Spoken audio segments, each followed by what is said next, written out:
Hello, and welcome to this week's episode of Bob's Live. And Carol just commented and said she's not late this week, but we are. We're about an hour late. And that's mainly because it's really stinking busy this time of year. So most of the day, I was troubleshooting a little computer issue, and that ate into my time for editing video and prepping for this evening. And also, with the time change and the days getting longer, I had to run up to our uptown greenhouse to adjust some lighting schedules. So I thought I would get that done before doing Bob's Live this evening because I didn't want the chance the lights coming on, then have to turn them off and adjust the schedule, and it gets all confusing. So, this week, I thought I would start off by heading out to the greenhouse and giving you an update of what's going on out in the greenhouse. Because we're starting to see a lot of color right now. Stuff's starting to bloom, and spring is just right on the horizon. So this week, I headed down to kind of a unique area at Bob's. If you visit our store here in Mason, it's actually the original market location, and the original production greenhouses are right in behind there. Of course, they've been added onto and switched out over the years, but there's still some somewhat original structures down there. So I kind of went off the beaten path this week to take you on a little trip down memory lane, I guess you could say, through some of our older greenhouses to show you how we're using them today. So let's head out to the greenhouse and check that out.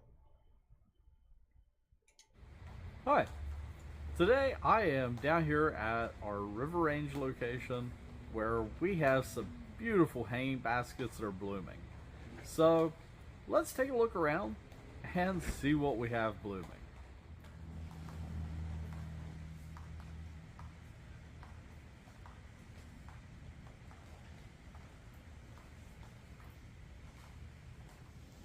So directly overhead we have these beautiful 12-inch premium hanging baskets that have a combination of flowers in them. And right now they're actually being watered using drip tubes, so yeah, you can see this one dripping behind me. And then we also have these 10-inch mixed hanging baskets with bridal veil, wandering Jew, and looks like a spider plant in there. So this you could probably take inside at the end of the season and keep it as a house plant, or at least take cuttings off of it.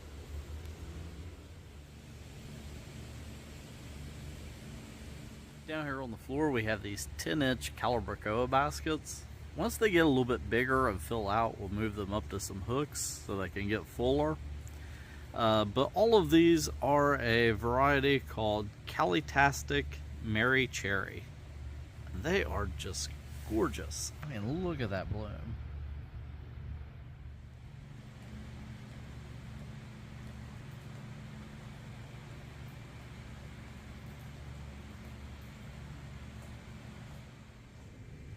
These baskets are absolutely gorgeous. I just had to climb up here on a ladder and get a closer look.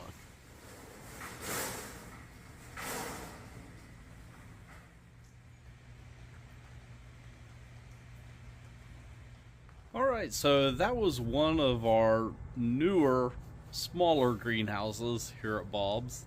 Now I'm going to head into one of our older greenhouses. And yeah, it has big old slidey doors. But yeah, this is one of the original greenhouses here. So we'll head over here.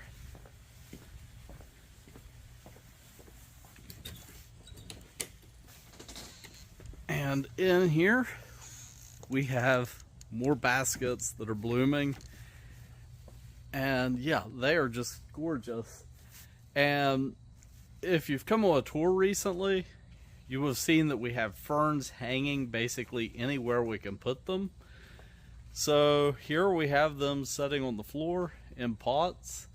And like many places here at Bob's, we use, it's a recyclable drip tubing. And yeah, we just have runs of drip tubing down through here for those ferns. But overhead, we've got to take a look at these begonias. So these tuberous begonias are just beautiful. And this yellow variety, it is a variety called Nadine. And this type of begonia, they make a great porch plant. So if you have a shady porch, these are the perfect plant for on your porch. They can take part shade to full shade, and they're really super easy to care for. And the blooms on them are just absolutely gorgeous.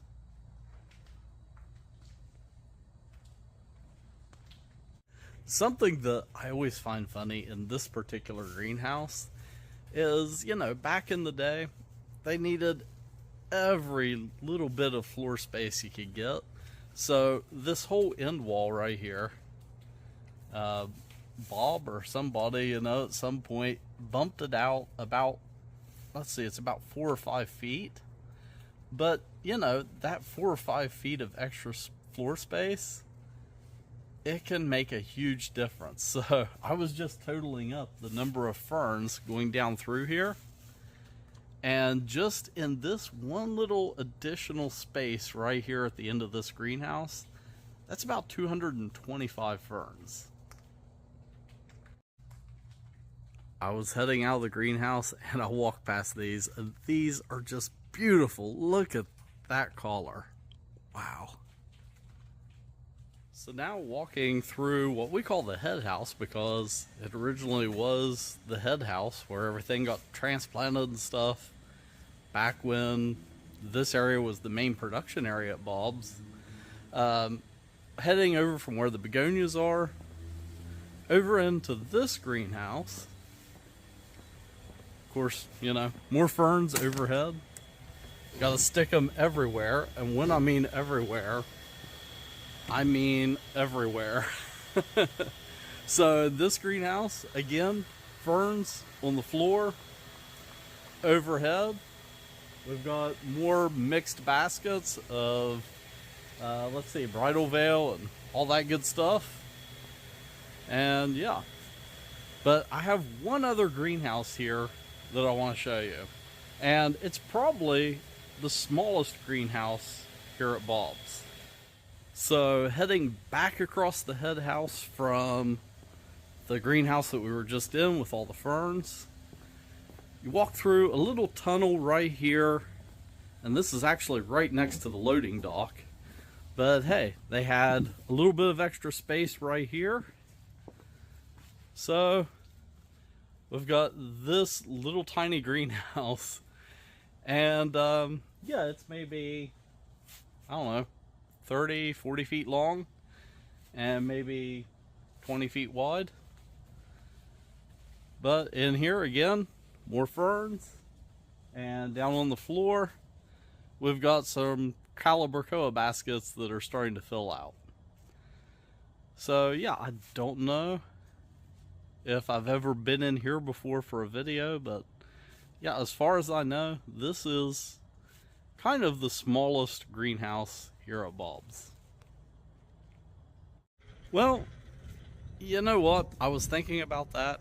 It might not technically be the smallest greenhouse, because if you can see down the edge of the greenhouse here, it's actually connected to this larger greenhouse.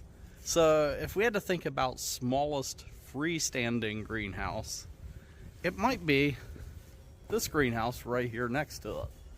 And this, again, it's an older style greenhouse, but we're still using it.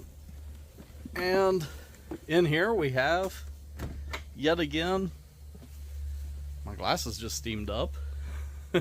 We have more hanging baskets. And yeah, I mean, when I started here about 15 years ago, we were actually still using this greenhouse and a couple others up this way to grow vegetable plugs in. So we were still trying to use kind of every square inch available for growing seedling plugs at that time. And now we've expanded and we've got more room to grow finished product like all of these beautiful baskets. So again, I'm kind of here in this little walkway in between these greenhouses. Um, but down here, it's kind of interesting because if you've ever come on a tour at Bob's, I've probably taken you inside of our germination room, which is up inside of our larger greenhouse now. But back in the day, talking about 25 years ago, right behind me here was the original germination room. And it's now a storage warehouse. But right here next to it, we have one of the newer greenhouses that was built probably 20 years ago. So this one, it's a little bit newer design, but again, it's about 25 years old. And in here, we have yet again more hanging baskets. And yeah, problem, my glasses always steam up. So that's a quick trip down memory lane and a look at some greenhouses that I don't really feature in videos that often because they're not the new fancy greenhouses. But hey, they're still useful.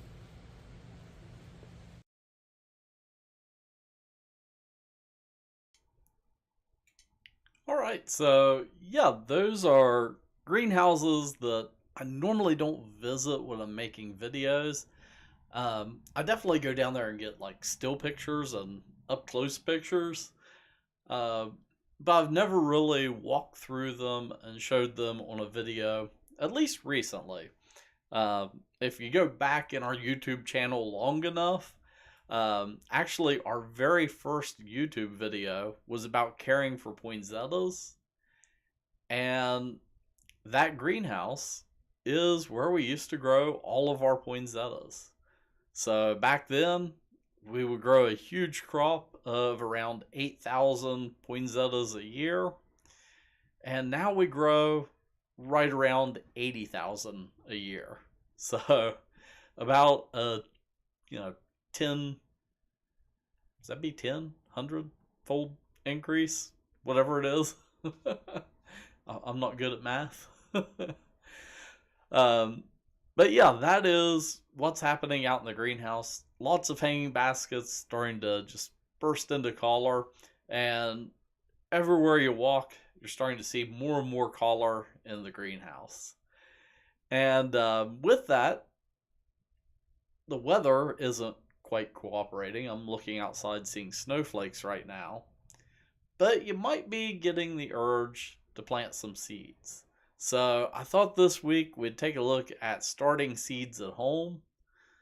And, well, I started the first batch of cold weather crops for my garden. Did it last night, and yeah, thought I would get it on video. And I also planted some seedlings for my hydroponic system, which you're going to see in an upcoming episode of Bob's Live.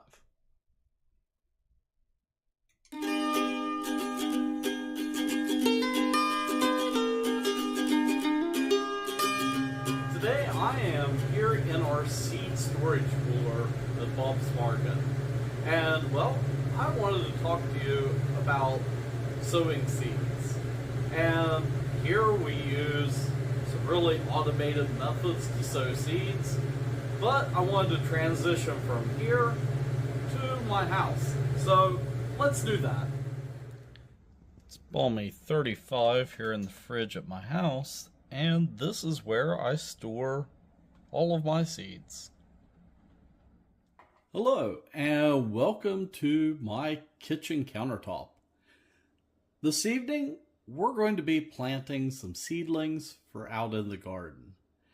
And I'm doing this to get kind of a jump start on the season, because I can start these indoors now and then move them outside underneath of a tunnel to protect them and hopefully get an early crop of bok choy. And what I'm going to be planting these in is something that you might have to have deep pockets to buy. That is an empty egg carton.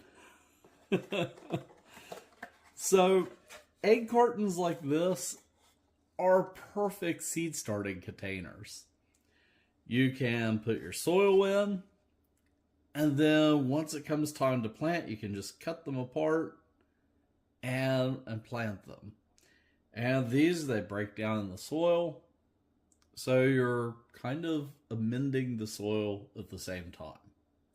So let's go ahead and get this prepped for planting.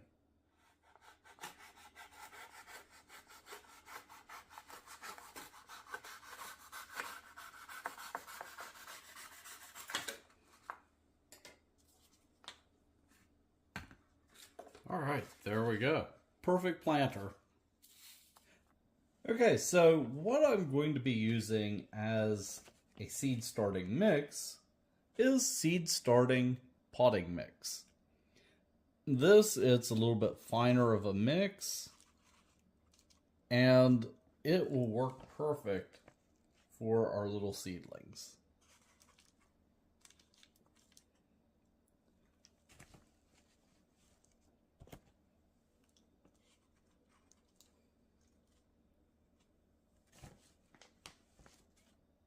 So I'm just adding, right now to start with, a handful to each little egg cell. And then I'll go back and kind of compact it down a little bit and then add some more.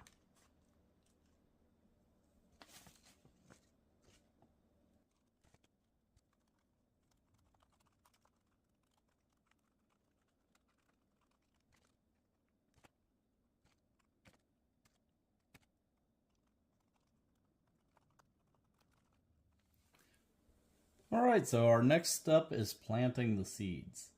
And something that you have to keep in mind when planting something like this bok choy is it's not a bean. They have a very shallow planting depth. So the easiest way I've found to plant these is I'm going to drop out a couple seeds into each spot.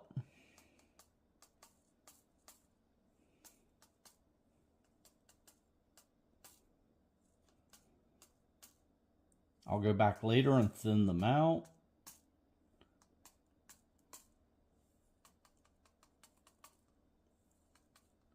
But then all that I need to do is just take a little pinch of soil and put over top of them.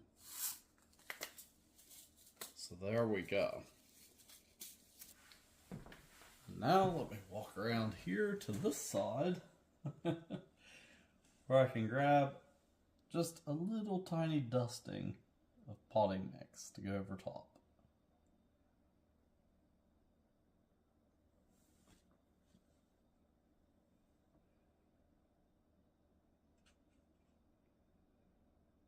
I'm not even going to bother with packing it down right now. You'll see why here in just a second.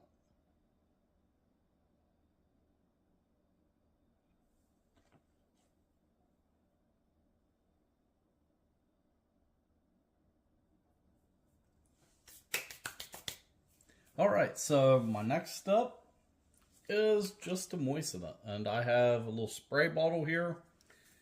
I use this on my house plants, during the wintertime when the air is really dry, but also when I'm planting seeds.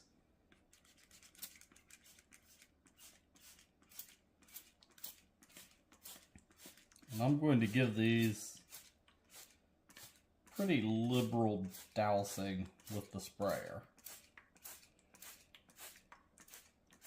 We'll go over them once just to kind of prevent the soil from blowing around. That kind of locks it into place. And now I can go through and really douse it.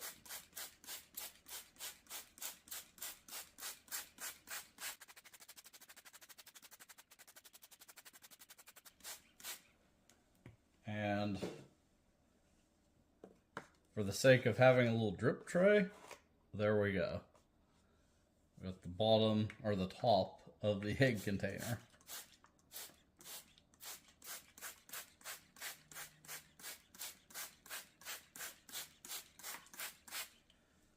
And those are planted. So now I'm going to cover them up with a little bit of plastic. And you could do that with pretty much anything. In fact, what I'm going to use is, let me find it here.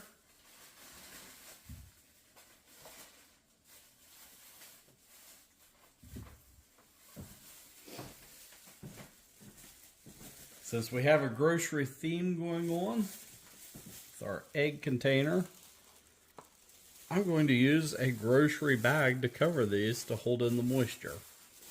Now, this just needs to be done for just a couple days until they germinate and start to sprout. So, for bok choy, it's about 7 days for their germination time. I'll just keep an eye on them for when they germinate. And got a few little onion skins there. And hey, a little tear in the bag, so we got some ventilation going on too.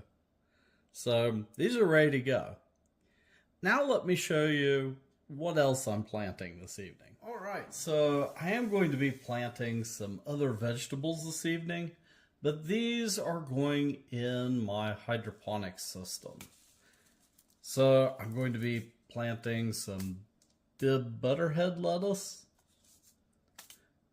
some romaine Paris Isle, some pak choy, and also some spinach. And with my hydroponics system, you know, I don't use that much seed at once, so I tend to have already open packages just kind of hanging out in the fridge. But it does take a different soil to plant these seeds in, because I can't have something that'll break apart in the water in the hydroponic system. So what I actually use is this product called Root Riot. And it's almost like a peat sponge.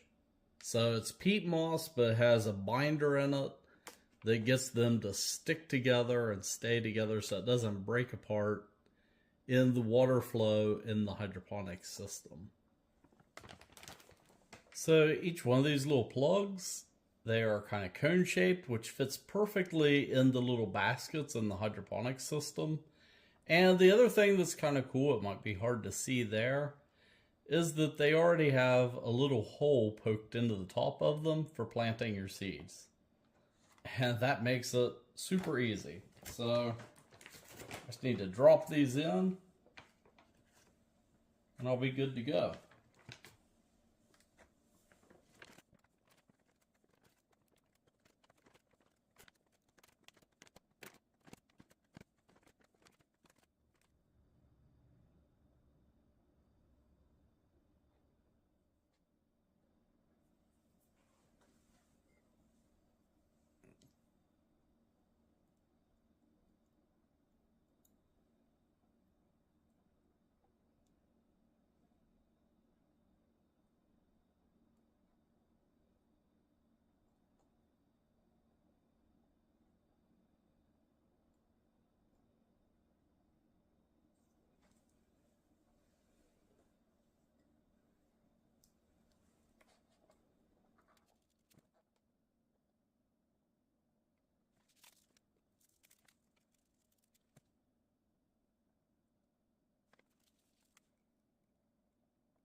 All right, the Root Riot, it comes already pre-moistened.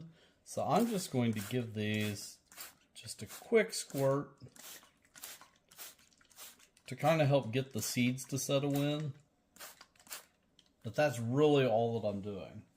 And then the last thing that I'm going to do is put a little dome over the top of them to help hold in the moisture while they germinate. And once these start to germinate and start to sprout, these have a little vent on the top that I can open to vent out excess moisture. So now all that I need to do is get these under some grow lights. So let me show you my simple in the kitchen grow light setup. Alright, so here at my kitchen, I just used this cheap 4-bulb grow light. Well, 4-bulb, it's really an LED light array that has 4 little wands on it, I guess you could say. The key with using LED lighting like this is to get it as close as you can like that to the plants, because something like this doesn't put out nearly the same amount of power as, say, our LED grow lights in our greenhouses. But these do produce similar wavelengths, which are good for plant growth. So we'll kick it on there, and as you can see, it's got that nice pink purple glow because it has a mix of red and blue LEDs, which are the wavelengths that plants use. And this unit, it has a little controller here, and I can adjust the timer on it for, say, 12 hours, and then it'll kick on and off automatically for 12 hours a day, which gives these seedlings the amount of light that they need starting off. Right now it's in the evening, so I'm actually going to wait to start this tomorrow morning, so that way it runs while my wife and I are away at work. Because having this psychedelic light show going on in the kitchen while we're here might be a little bit annoying. And well, that is how I start seeds right here in my kitchen. So for this and other great information, head over to our website at bobsmarket.com. And in an upcoming video, you'll see the seedlings that are bound for the hydroponics system get transplanted over into that system, and I'll kind of give a quick recap of how it works. Covered it before, but it's always worth taking another look at.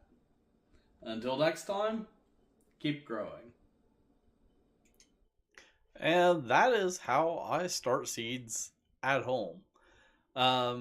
In the past, I've set up like a whole set of shelves in the springtime and, growing just a whole big old shelf of stuff. Something that I'm trying to do this year is kind of stagger when I'm starting my seedlings for the garden. So that way I don't have this massive pile of seedlings starting all at once. For me, I'm just too scatterbrained to care for like 20 things at once. So if I can start, 15 or 20 seedlings at a time, then move them out to the garden and start some more, that's a lot more manageable for me. Something that I'm doing to help me with that is, I had to grab it here off my bulletin board, and it probably won't show up that well on camera. Actually, it is. Something that I'm using is the West Virginia Extension Office's garden calendar. So it basically breaks down what you can grow inside and when you can plant it, as far as starting seeds inside, as far as the best time to start them indoors, and then it also lists the best time to transplant them. I'm getting kind of tongue-tied here. But yeah, it is a great gardening calendar because it is designed for kind of our area here in West Virginia and the Ohio Valley. So if you garden in the area, I recommend going on their website, or you can head over to our website at bobsmarket.com. And if you check under I think it's under the How To tab, um, we brought back our almanac thanks to their gardening calendar. Um, so I'm adding some of my own suggestions in on the almanac also. Uh, but each month we'll be publishing the almanac, and also there I've got a link where you can download their calendar. And then I'm also sharing, because in their calendar they do a cool monthly article, and they also publish it online, so I'm also linking to that too, so you can take a look at that. But yeah, I recommend using that to help plan out your seed starting and kind of the schedule with it. The last thing that I wanted to take a look at this week might be kind of irrelevant. Looking outside right now and seeing snowflakes, and also looking at my computer screen. But in our last episode, we were having some warm weather, so I thought, hey, I'll start bringing back the weather forecast. Well, right now, we've got light snow here in Mason. But it does look like there is a little glimmer of hope there. Wednesday and Thursday, we're going to be having a couple warm-ish days, so 51 tomorrow and then 63 on Thursday. And then the rain returns, and with it, the cool weather heading into the weekend. So, looks like Sunday, 41. It's a little chilly, but you might be able to bundle up and head out and work on something. Temperatures like that, it's usually pretty good for clearing out flower beds. So, I know I've got some mulch that I need to put down.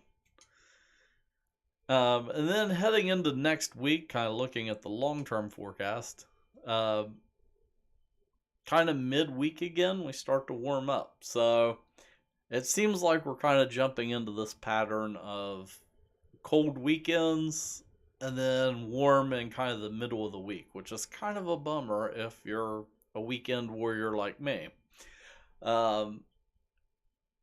Yeah, so hopefully the further we get into spring, which right there, Sunday the 19th into Monday the 20th, that is the vernal equinox. So that's when spring starts, officially. So yeah, hopefully we start getting some warmer weather. Well, that is all that I have for this week. Of course, right now, we're only doing Bob's Live every other week because of where we're doing the podcast. And, right now there's not that much to be done out in the garden. So you can check out the podcast. It'll be coming out this coming up Tuesday. And yeah, I'm going to be talking about kind of adjoining this episode where I'm starting seedlings. I'm going to be talking about the hydroponics system that I use and other hydroponics systems in the next episode of the podcast. So you can head over to our website at bobsmarket.com/keepgrowing for the podcast. And well, I think we're down to 3 or 4 more episodes of the podcast. I'm going to do 10 episodes during the winter each year. And then once we get kind of into late April, Bob's Live is going to come back weekly. So you can look forward to that once we get kind of more into gardening season.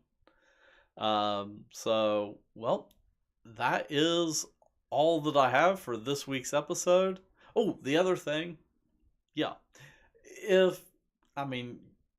Most of you are watching this on Facebook, but if you're also on Instagram, make sure you give us a follow at Bob's Market, because I'm going to start doing some Instagram lives now that we've got some stuff that's Instagrammable out in the greenhouse. But I'm gonna start doing some live Instagram stuff, and that way it'll be out in the greenhouse. You can ask questions more right in the moment, and yeah, I think that'll be fun. So keep an eye out for that too. And yep, I think that's it. Checked all the post-it notes. Good to go. Until next time, keep growing.